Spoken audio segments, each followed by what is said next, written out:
તો સુરેન્દ્રનગર જિલ્લામાં સાયબર ફ્રોડના બનાવમાં વધારો થયો છે। માત્ર 5 મહિનામાં 974 લોકો સાયબર ફ્રોડનો ભોગ બન્યા છે। લોકોની કુલ 3.74 કરોડની રકમ સાયબર ફ્રોડમાં ડૂબી ગઈ। સમગ્ર ગુજરાતમાં પણ 5 મહિનામાં કુલ 53,279 લોકો સાયબર ફ્રોડનો ભોગ બન્યા તેમજ 504 કરોડની રોકડ રકમ સાયબર ફ્રોડમાં ડૂબી ગઈ। સાયબર ફ્રોડના વધતા બનાવો ચિંતાનો વિષય છે। વિવિધ 28 પ્રકારની મોડસ ઓપરેન્ડીથી સાયબર ફ્રોડના કેસો બનતા હોવાનું સામે આવ્યું છે। સાયબર ફ્રોડ અંગે જાગૃતિ ફેલાવવા સુરેન્દ્રનગર જિલ્લાની પોલીસે અલગ અલગ ટીમો બનાવી છે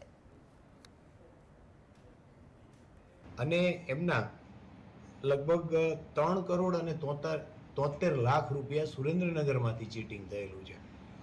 પણ સાથે સાથે આપણને અગાઉ એવું હતું કે જે પૈસા જતા મેળવવા બહુ મુશ્કેલ થતા હતા।